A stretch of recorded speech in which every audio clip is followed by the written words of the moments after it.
Good day, everyone. Welcome back to the markets. Welcome back to the Crypto Flight edition of this channel. It's your fellow passenger speaking. We're going to open up the charts, guys. This is BTC, our good friend BTC. We're going to go over a couple of things. Look at the 12-hour, the daily, 3-day, possibly even the weekly. May go a little bit higher. I don't want this video to be too long, but we're going to get into that and more. So if you are invested in BTC and interested in the short-term price action, I'm going to see if I could pull up some information that should suggest what could happen over the next week on the BTC price. So if that piques your interest, be sure to stick around to the end as we go over there some more. So without further ado, let's dive into the charts here, shall we? Okay, so today is October the 1st, 2020. Current price of BTC is $10,628, down about 0.6% for the day. So far, I think the candle opened about 2 hours ago on the daily. So okay, so these are the 3-month candles here. Remember, guys, nothing's rehearsed. I'm just kind of taking a look as you guys are taking a look at this along with me here. And I'm noticing this aggressive 12-hour candle that just came in and was actually stopped by the 50 moving average on the 12-hour here. That looks pretty interesting. We're still above the 200 moving average on the 12 hours, so that has bullish potential. One thing I do not like is we're below this 100 moving average. We got to get back above this moving average here.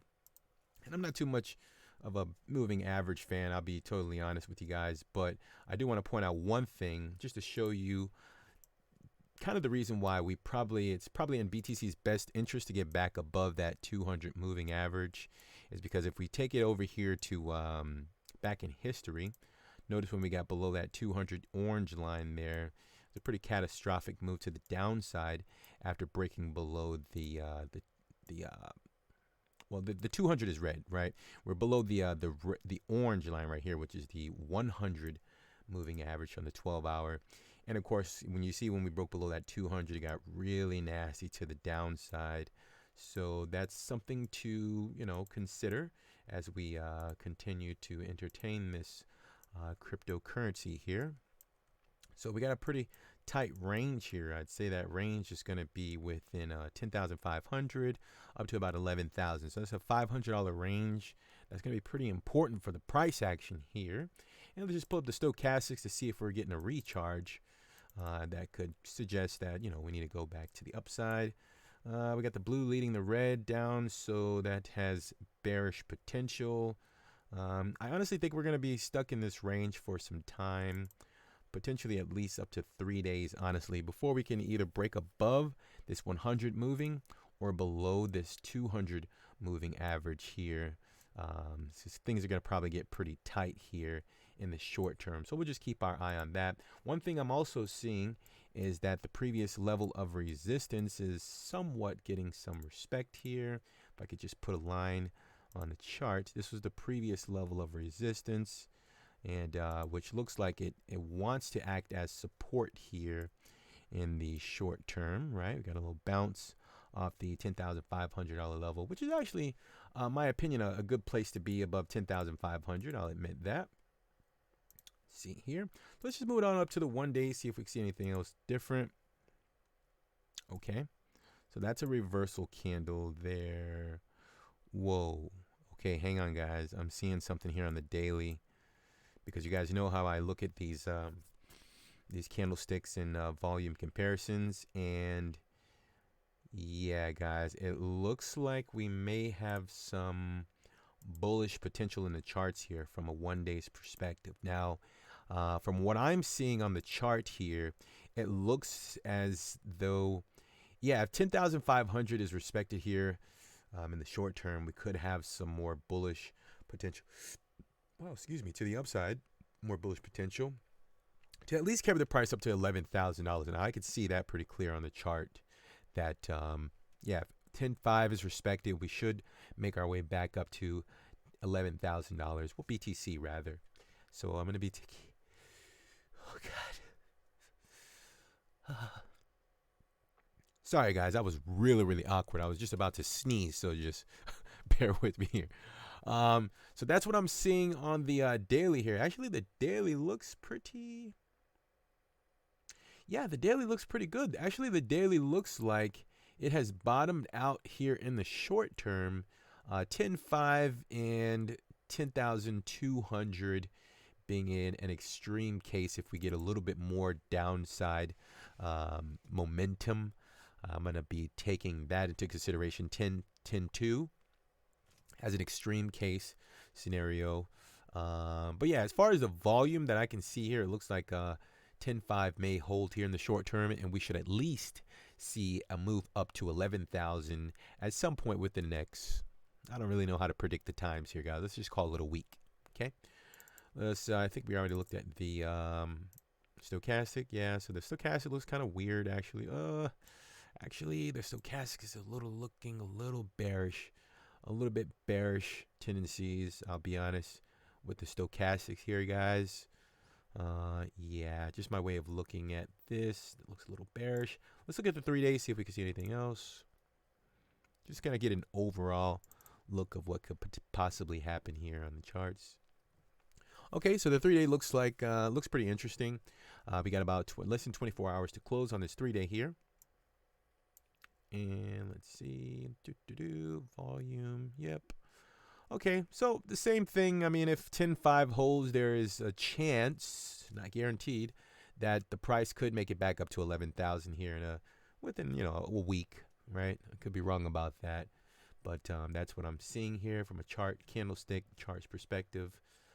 But the sellers do have an interesting edge here in the markets. I'll be honest about that. And 3 days in the lower stochastics down here. Okay, not bad. Very good. Got a divergence there. Okay, so the 3 day looks fair. I'm going to say that same thing, 10.5, guys. 10.5 holds. If 10.5 holds, then everything should be okay here in the short term. The weekly, let's see. Let's pull up the volume. There. Okay. So, yeah, unfortunately, the weekly is also spelling some bearish potential. We're going to have to bring this line down to, let's call it, 10,300 on the weekly here that I can see with a candlestick to volume comparison. So, yeah, unfortunately, the weekly may push this thing down to about 10.3. And if that breaks, then, it'll easily get down to about 9,800. Will there be a bounce there? I'm not sure, guys, because honestly, from a weekly here, it looks like there could potentially be support right here at about 9.7. That was the previous level of resistance, of somewhat significant resistance, until, of course, it broke above, as you can probably see clearly here on the charts. Okay, can you move out of the way? There we go. Right here on this candle in about July 2020. Nice break above that 10.9.7 line. Okay, so that's the name of the game, guys. You make higher highs, higher lows, and right now BTC has successfully made a low. We made a high. We made a higher low. We made a high, and this is potentially going to be a higher low. And at that point, BTC would have the opportunity to break above the previous high at about $11,800. Okay, but so far BTC is perfectly within an uptrend. I mean, you can't argue that, right? It's clear. There's a line of interest. I think I used to have this on the chart. So it wouldn't be shocking to me if BTC continued to play this line as some sort of magnet, right? Because it seems like there's some sort of close proximity to this line, and BTC has the potential to even get back up to this line and find resistance or either breakthrough. That has yet to be determined. Okay, so we just got to keep a close eye on that. And that's what I'm seeing on the weekly here. There's still a chance for BTC, but one thing I don't like is I don't like this candle right here. I don't like the volume in the comparison to the candlestick here. This candle right here. Yeah, it's a reversal candle, but the way it's positioned, and just trust me on this one, guys. That doesn't mean that there's not an opportunity to move up, right? I mean, it could very well move up. It's just, from my understanding and very brief knowledge of how to look at, volume and candlestick patterns, I don't like this setup. It's not ideal. I'll say that much. Okay. So that's that for the weekly, and I think that's pretty much it. I think we're going to pull up the monthly, and you'll notice that the monthly is basically getting a reversion to the mean. That purple line you see there on the chart, which is kind of, acting as a magnet to get close to that line to potentially find support on that line. So, yeah, my targets are still the same before the end of 2020. We're actually running out of time here. We got about 2 more months. I made a prediction that BTC should see an $16,000 to $18,000 BTC before the end of 2020. Is that going to happen? I'm not sure, guys. I'd say it's still possible, but we're running out of time here. I'll say that much. But the path is still clear. I mean, that was without a shadow of doubt. I can simply look at this chart with the wicks, and I can clearly see that the path is clear to $16,000, $17,000, $18,000 as well, conservatively speaking. So that's what I have for you guys. I guess let me just kind of, I don't even think I made a prediction in terms of where the price could go. I'm going to say we're still bullish, guys, especially if BTC stays above 10,500. The momentum is clearly to the upside. And if it gets really nasty to the downside, it could even get as low as wick, as low as 9,600. I would prefer to result in a wick and continue to the upside in order to, prove, or not even prove my case, but at least, follow the path that I am anticipating to see, which is to the upside. That would be perfectly fine. So yeah, if BTC can close a monthly candle's body above 9,600, yeah, it's still bullish. That's what I'm going to say. So that's pretty much all I got for you guys. Thanks for tuning in, my new subscribers and my loyal subscribers. Subscribe to the channel if you haven't already before you leave there. Leave an appropriate thumb just below the video. Leave a comment if you think that this is pretty interesting, or leave a comment saying, dude, you have no idea what you're talking about and you have no idea what you're doing. That's fine. You can leave those comments as well. So it's Napoleon Macro. I'm going to go ahead and sign off. Thanks for tuning in, guys, and I'll catch you guys in the next video. Take care.